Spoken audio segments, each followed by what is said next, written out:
Sí. Bueno, vamos a saludarlo a Jorge Ingaramo, él es economista, quizás él nos pueda aportar algo, su visión en relación a cómo va esto. Creo que coincidimos todos, la semana pasada hicimos el changuito de equipo de noticias, que la meta de inflación que se había propuesto el ministro de Economía en el presupuesto no se va a cumplir, me parece. ¿Cómo le va, Ingaramo? Buenas noches. No sé si me escucha. Sí, él no se escucha. ¿Lo vemos? Está mute la pantalla de él. A ver. A ver. ¿Ahora me escuchan? Ahora sí. ¿Cómo le va, Ingaramo? Buenas noches. Gracias por atendernos. Muy bien. No, gracias por llamar. Bueno, ¿qué lectura hace de la situación económica actual? Sí. La inflación se ha desatado fuertemente desde la suba del dólar del mes de septiembre-octubre.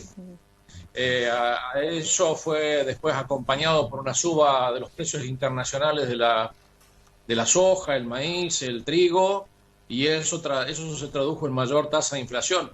Y entonces ahora tuvimos, no sabemos cuál va a ser la inflación de abril, pero tuvimos en marzo una inflación que anualizada da el 65%, que no se compadece para nada con los indicadores monetarios, fiscales, y menos aún con la tasa de devaluación que ha tenido la economía. Entonces quiere decir que ha habido un fenómeno de inflación momentáneo, que ahora el gobierno va a tener que hacer algo para corregirlo. Por supuesto, cuando se producen estos desbarajustes de precios, el consumo hasta cierto punto aguanta y después se plancha, que es lo que notamos en abril. En abril ya prácticamente el consumo ha caído respecto a marzo. Marzo dio todavía el IVA una recaudación muy buena, producto del consumo, porque marzo fue el último mes del gran desencanute, o sea, la gente que tenía comprado dólares allá en la segunda mitad del 19, después de las PASO, había comprado muchos dólares, fue a comprar autos, a comprar bienes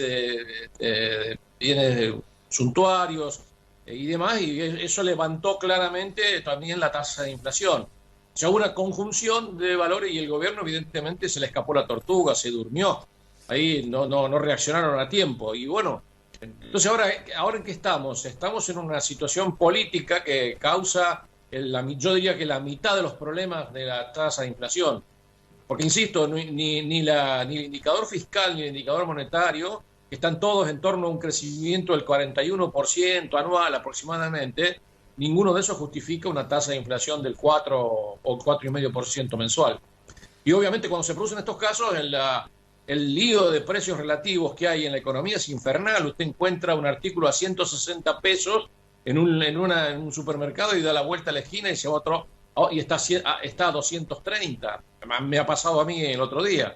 Así que claramente el despiole de precios relativos no se puede corregir si no hay una situación de una especie de política antiinflacionaria seria, creíble, y menos lío político, ¿no? Menos desautorizaciones al ministro, todo eso que estamos viendo en los últimos días, que por supuesto que no ayuda para nada.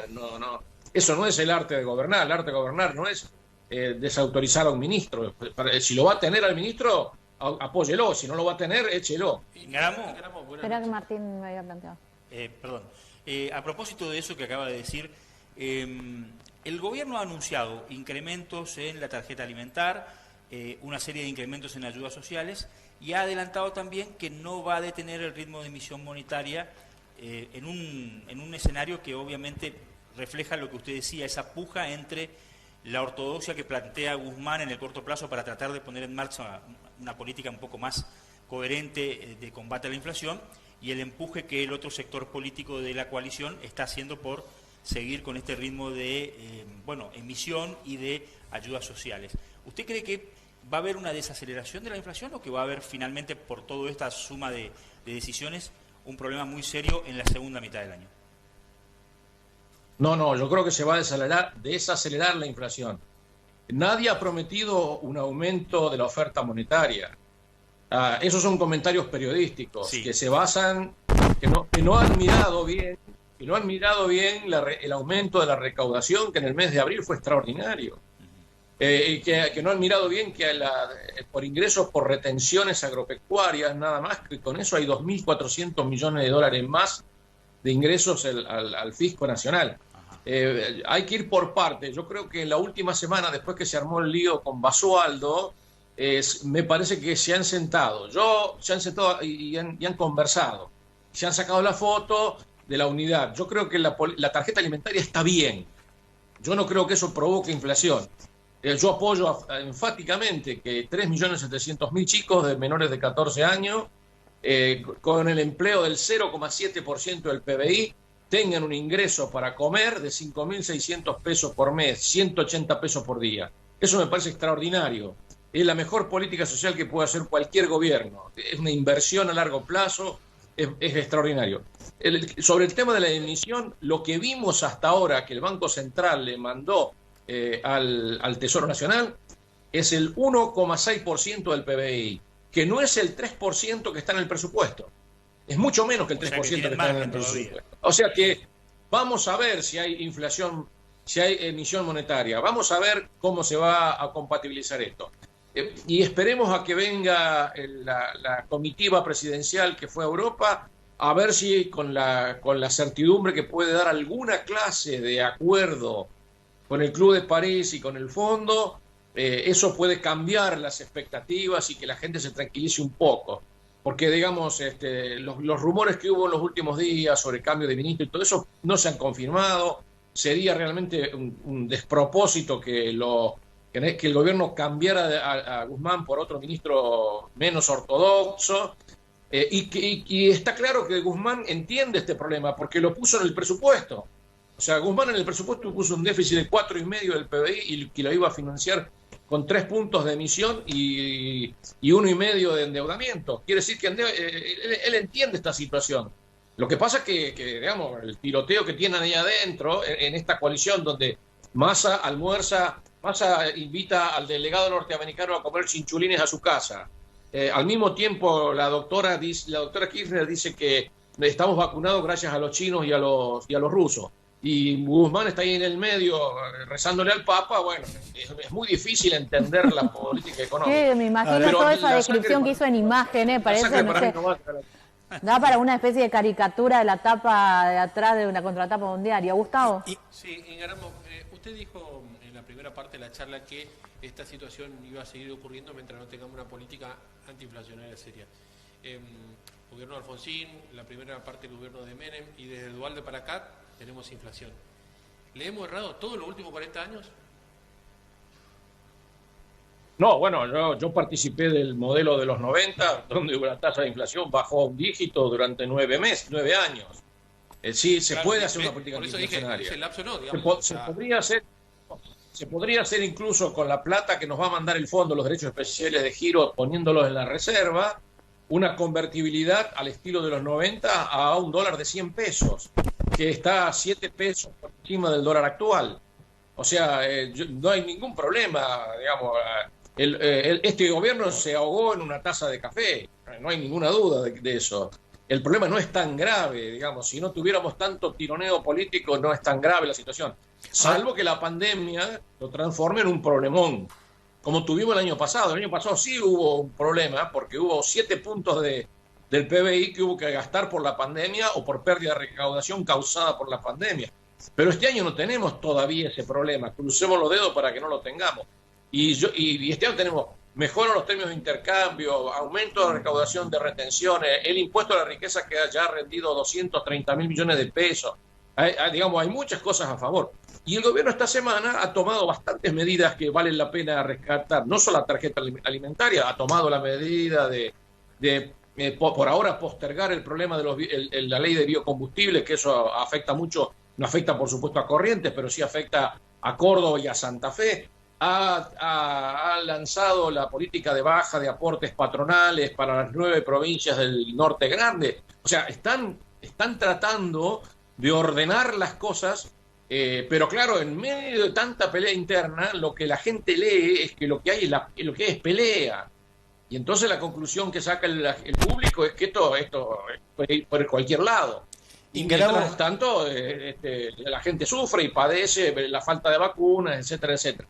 Pero yo creo que me parece a mí que la sangre no va a llegar al río.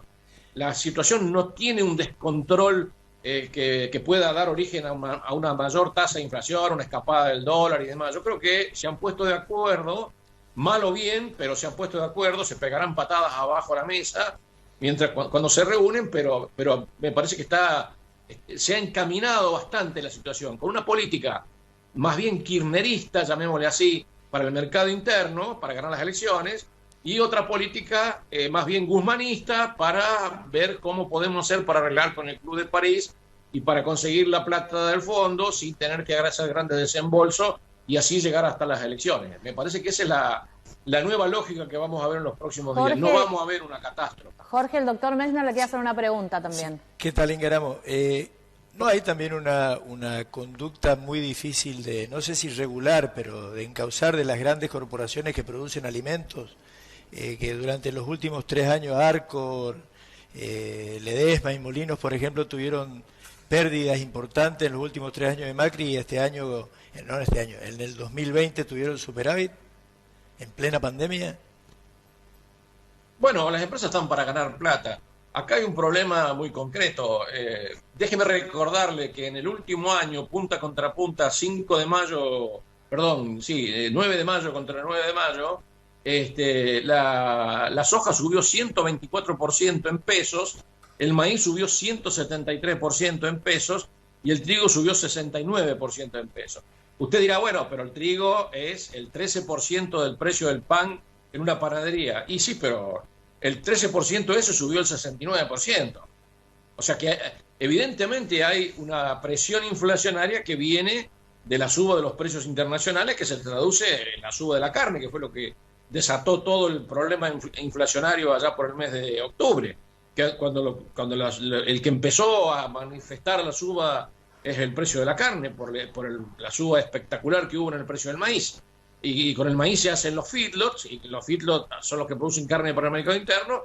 Ahí comenzó a exteriorizarse la suba que estaba subyacente en la emisión monetaria que hubo que hacer por el COVID. O sea, la causa subyacente estaba antes, porque hubo que hacer emisión monetaria por el COVID, pero se exteriorizó porque justamente la suba de los precios internacionales comenzó todo que sumado a la pax cambiaria que hubo en el primer trimestre del año, hizo que la gente, que los ricos de la Argentina que tienen dólares, empezaran a gastar sus dólares guardados. O sea, ese combo es claramente inflacionario. Bueno, eso en abril se paró. No sabemos qué va a dar la recaudación de abril, ni qué va a dar la inflación de abril, pero seguramente va a dar una inflación menor que la de marzo. No sé cuánto más bajo, pero menor que la de marzo. Y en el segundo semestre, si el gobierno ha tomado la decisión de atrasar las tarifas públicas, cosa que me parece extremadamente peligroso, porque para que usted tenga una idea lo que significa, los subsidios económicos tarifarios son 63.000 millones de pesos en el mes de marzo, contra 250.000 anuales de la tarjeta alimentaria, ¿no? O sea, para que usted tenga una idea de la dimensión del problema. O sea, yo creo que a partir de que el gobierno ha decidido atrasar las tarifas, va a regular más el tipo de cambio y espero que vengan con buenas noticias del viaje a Europa en materia de expectativas sobre el tema de la deuda, porque digamos un país que tiene el riesgo de caer en default siempre va a tener inflación, eso no cabe ninguna duda, y siempre va a tener al dólar inestable. ¿Y cuándo nos van a pasar cuidar la factura? Hay que evitar eso. ¿Y cuándo nos van a pasar la factura? No, la deuda hay que pagarla. No. O sea, la discusión es si la vamos a pagar este año. No por la deuda, sino por los congelamientos que existen actualmente, el ponerle un pie a la disparada del dólar. O sea, la percepción por las retenciones, todo esto es temporal, digamos. Esto en julio, agosto, por ahí ya se termina. No, los precios internacionales van a seguir altos por un buen tiempo. La semana que viene aparece el informe del Departamento de Agricultura de Estados Unidos y todas las expectativas en materia de precios son alcistas. O sea, nosotros vamos a tener buen ingreso por derecho de exportación. Va a haber una muy buena siembra, ya se ve venir, una muy buena siembra este año. No lo vea tan pesimistamente, digamos. Sea un poco más... Lo veo pesimistamente porque los que producen en este país se quejan porque no pueden importar, no están pudiendo importar insumos para fabricar. Ahora sí, pero a partir me parece que en el periodo mayo-agosto va a mejorar bastante esa situación, porque además el gobierno lo necesita electoralmente para reactivar la economía. Todo el mundo sabe que la industria argentina es dependiente de importaciones. Si no entran importaciones, no se pueden producir ni desde agroquímicos hasta autos, hasta gomas, hasta tractores. Nada se puede producir sin que no entran importaciones. Quiere decir que para mover la economía van a necesitar ese flujo de dólares. Por eso es imprescindible que ingrese esa plata que va a entrar en julio y agosto del Fondo Monetario Internacional, y es imprescindible evitar el default con el Club de París. Ingaramo, muchas gracias, muy amable. Hola. Bueno, saludamos el panorama. Hola. No, le quería agradecer su panorama y bueno, las proyecciones de la economía argentina que usted ve para el futuro no tan lejano. Muy amable. Muchas gracias, buenas noches por llamar. Bueno, ahí está, un panorama no tan pesimista lo que plantea, una desaceleración de la inflación para el segundo semestre y bueno, explica cuáles son las causas de estos primeros meses del año que fueron bastante agitados. Igual, en la sensación general, yo no sé si es tan optimista la persona. ¿Qué dice la gente dominica en cuanto al bolsillo? ¿Qué